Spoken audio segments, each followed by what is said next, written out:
Bringing yourself up to all fours.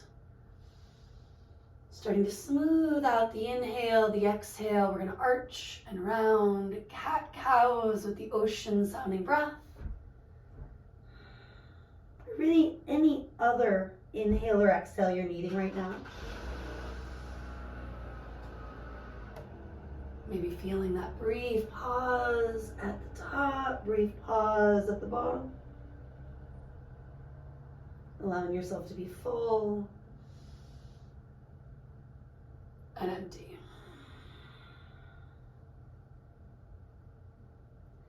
And then let's arch and gaze right with this inhale.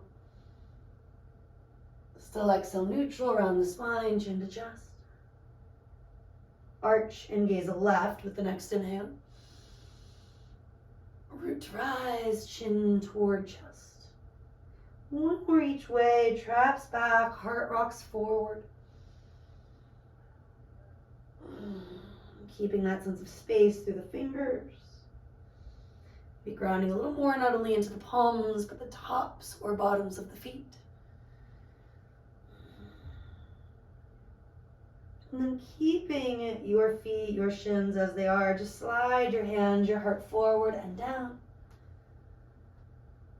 Elbows grounding, palms or finger pads coming together. Prayer-inspired shape, moving thumbs toward the upper back. Maybe a little lower toward the mid-back. Your elbows might slide slightly forward as you rock the hips.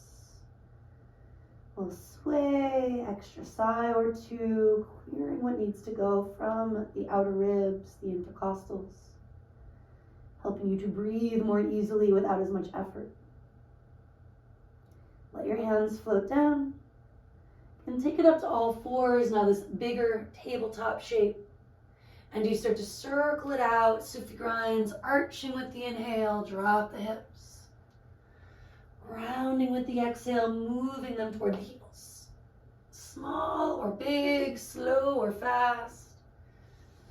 Take 2 or 3 one way, take 2 or 3 the other.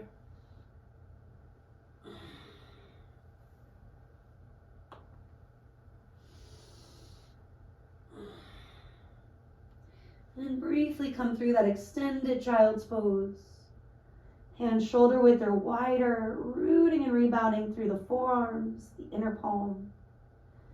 And then do start to rise from here, coming back into a down dog. Seal your thumb, first finger to the earth, but feel that sense of rooting and rebounding even through the arch of the hand, the palm. Dynamically grounding through those finger pads so you're not heavy in the wrists.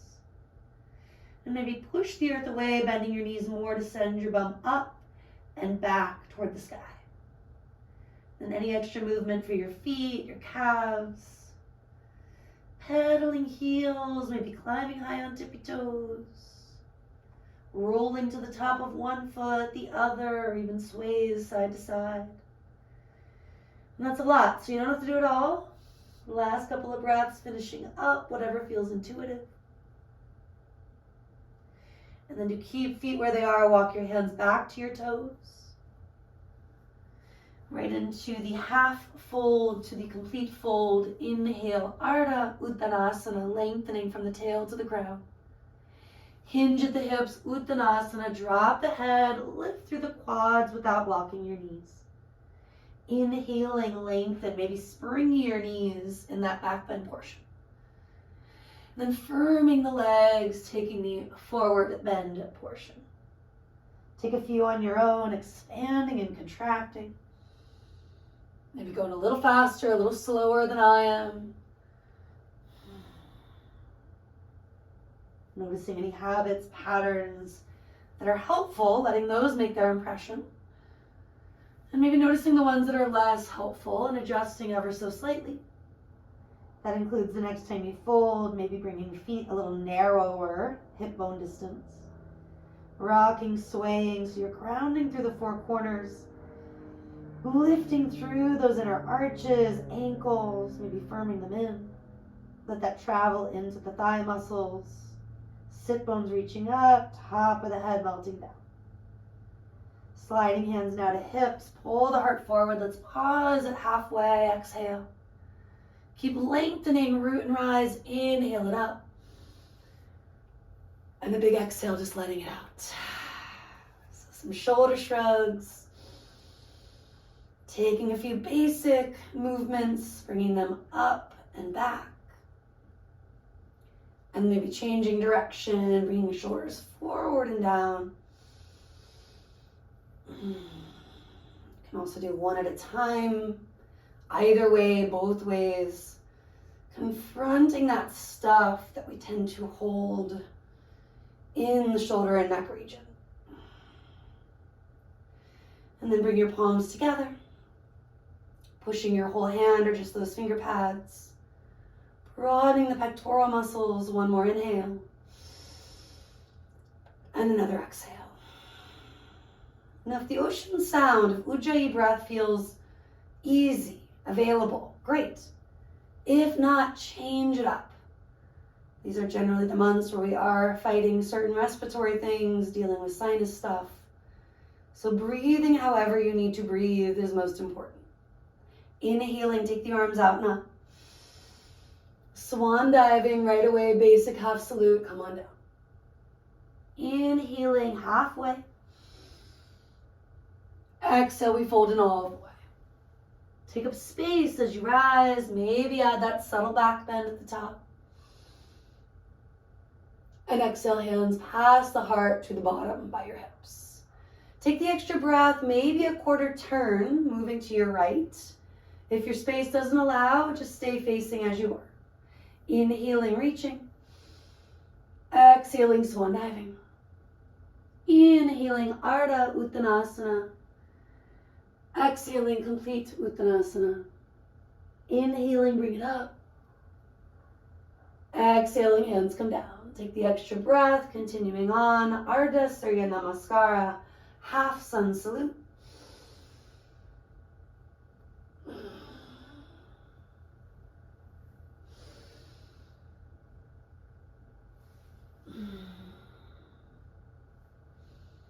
And then you'll take that same sequence a couple more times, quarter turning if it applies.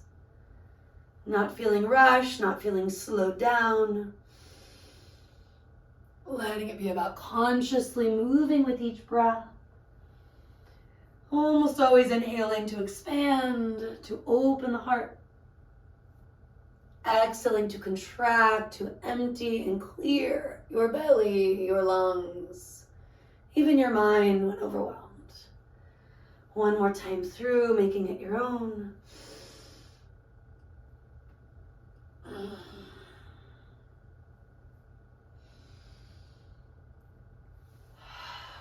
Easing into the joints, helping those muscles around the knees, the hips, the sacrum to continue to open. Bringing that into the mid-upper back, the neck. We're going to drop the chin toward the chest. And start those half, three-quarter, or of course full circles. And sometimes we don't know what's going on until we start to move. And sometimes we discover a whole lot, right? That might be why there's a little headache happening, or why there's some sinus pressure. Maybe using your own hands, a little extra body work, or just the breath itself to clear some of that. Doesn't mean it's a fix-all. But some of these simple stretches, these simple movements, bringing back mobility, make a small or big difference. Can do us a lot of good.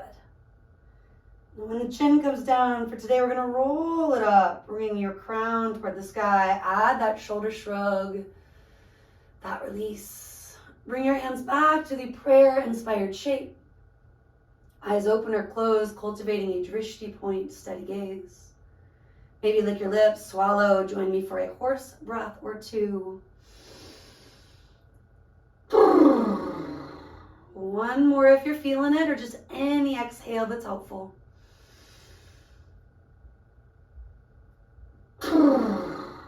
Continuing to clear out what needs to go, reach the arms up. This time exhale, cactus shape, bend the elbows, brighten fingers. Inhale, reaching it up. Exhale, take it forward and down. Inhale, chest forward, thighs back. Walking it out to dog. If like me, you need to take your socks off or doing something else to make it work for you, do. Basic self-care when on the mat. Feet hip width, hands roughly shoulder width. Take another breath, just finding that strong, steady downward facing dog.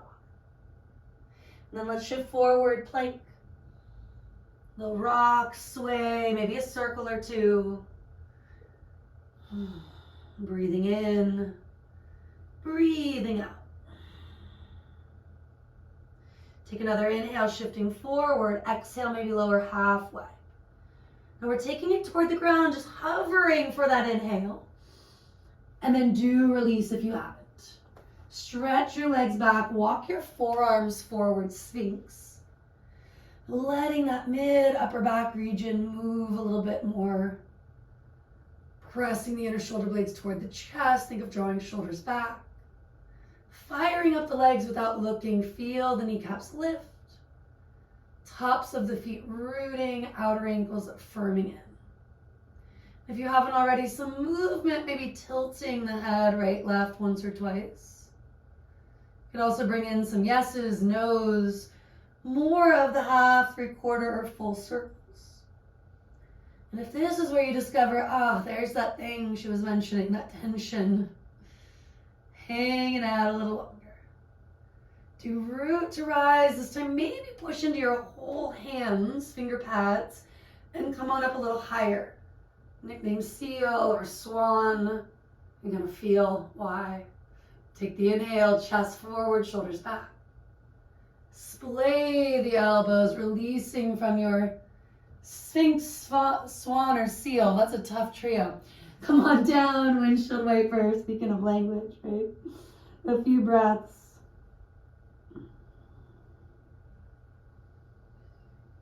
And then from the ground up, moving through Chaturanga Dandasana, stick pose.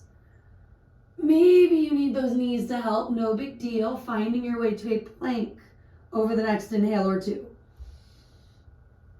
And over the next exhale or two, back to down dog.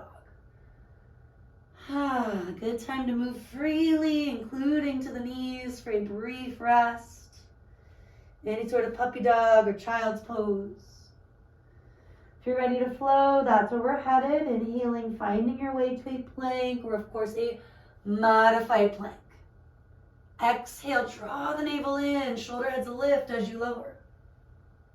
Inhale, build a cobra or an up dog. Maybe hang a little longer, thighs floating up if you're in that full Urdhva Mukha, upward facing. Exhale, push back, Adho Mukha. Or something a little different, right? Downward facing dog, dolphin on the forearms. Through a flow, you go one or two on your own. Maybe bringing in some heat by choosing to not stop in down dog, but keep on flowing. If you're wanting or needing something else, including a little love for the wrists, weave that in. Lots of ways you can do it. I'm just demonstrating one. And then meeting in downward facing dog. And eventually walking hands back to toes. Let the knees bend a lot. Find that waterfall feeling. Encouraging the crown to release down. Maybe hands pressing on the back of the neck. A little extra circle or massage with the thumbs. Then consider rolling it up. If that's not working for you, then don't. Just something to consider. Stacking your head over your shoulders, shoulders over hips, hips over knees, knees over ankles. And maybe using your peace fingers to align. Letting those natural curves continue in the neck, the lower back without exploiting them. Come to your right foot, pick up your left knee. So a big quad stretch here. If you need the wall, go to it. Slide the left hand down the ankle, bring that heel back. Starting here, this could be enough. See if you can take your right arm, sweep it up and back. And maybe hook the inside of that foot or ankle. If you can't get there, hand could be on the hip or reaching up. Push that foot into your hands, pull the heart forward and through. Maybe the standing knee bends, re-extends, take another couple of exhales. Connecting through the core of you for stability. Clearing, of course, stress, soreness. Could be big emotions associated with this area. And after several exhales on your own, release your foot. Maybe shake and shimmy once or twice. Loop the shoulders if that's helpful. Coming to the other foot, most likely the left one, pick up the right knee. So that basic quad stretch requires bringing the inner thighs toward each other. Maybe taking this left arm up, back, and weaving in that bigger chest opener. Heard it called standing bow, standing archer. Tailbone lengthens, sternum lifts. Breathing in, breathing out could have a very different story to tell. So notice what's coming up. It might be about the standing knee more than the lifted leg. Check in. Take another big sigh or two if it's effective. Kicking that foot back, drawing the heart forward any amount. Notice if your chin went with the chest, bring it back and in if so. And then finally release. Big old exhale or two, shaking, shimmying your way to mountain. Take one hand at your belly, one at your chest, just noticing where the mind went. Can you anchor it to the here or the now? Letting your exhale continue to be that vehicle to let stuff up and out. Maybe you switch which hands where. Just a few more breaths in the state of Svadhyaya, self-study. Keeping in mind, this is not about being a harsh critic, but really being your own best teacher. Leaning more toward being your own biggest fan. Of course, keeping it very real with yourself. Weaving in the practice of satya, truthfulness. Arms are going to reach out and up. Swan diving, do take it all the way down. Inhaling, chest moves forward, your thighs are gently pressing back. Your knees are not jammed, however. And you're walking it forward, finding your way to that down dog. Use your foundation to push the earth away, maybe bend and straighten the elbows. Feeling that difference and engaging the muscles around the joints without locking them. Now take your right leg to the sky. As we often do in vinyasa, roll the hip open.